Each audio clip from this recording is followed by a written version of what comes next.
Allah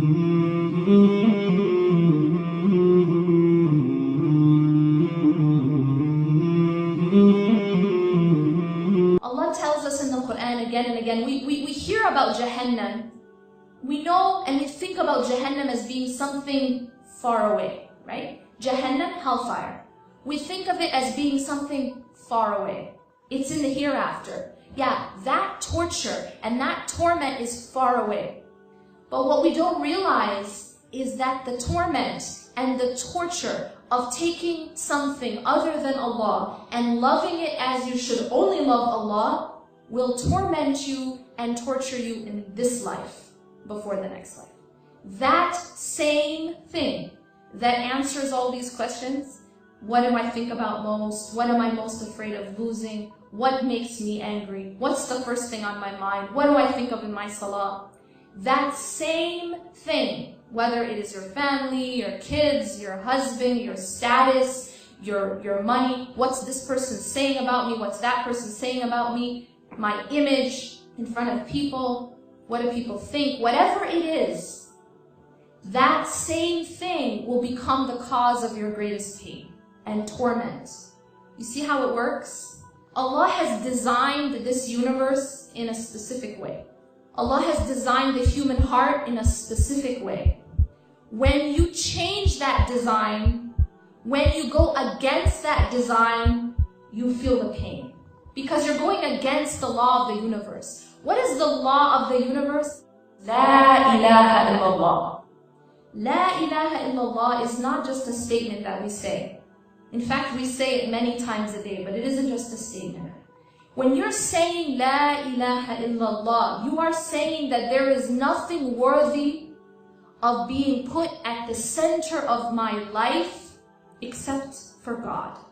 There is nothing else worthy of being what occupies my mind all day long. There's nothing else worthy of being the first thing I think about when I wake up in the morning, the last thing I think about before I sleep, what occupies my mind during salah. There is nothing else worthy of being that important, of defining me in that deep of a way, except for God. That's Tawheed. That's what it means to be a Muslim. Allah has designed the world, the universe, the human being around La ilaha illallah. When you go against La ilaha illallah and you take your money and you make that your ilah, you will suffer. Because you're going against the law of the universe. When you take your spouse and you put your spouse in that place, you will suffer. When you take your children and you put your children in that place, you will suffer. You will feel it because you're going against the law of the universe. This isn't how Allah subhanahu wa ta'ala designed it. Allah made our hearts in such a way that it is only to be filled by Him.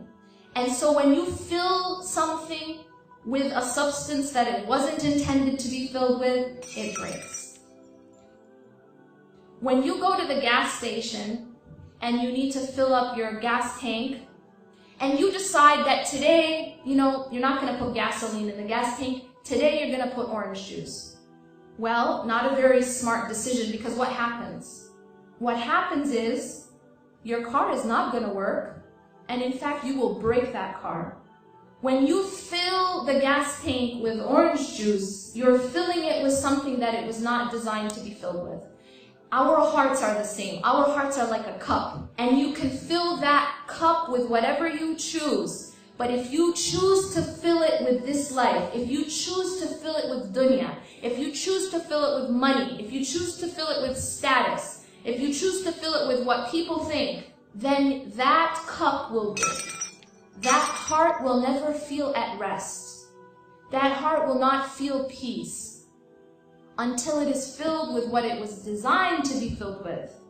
And that is Allah subhanahu wa ta'ala, and the remembrance of Allah, not the remembrance of the creation.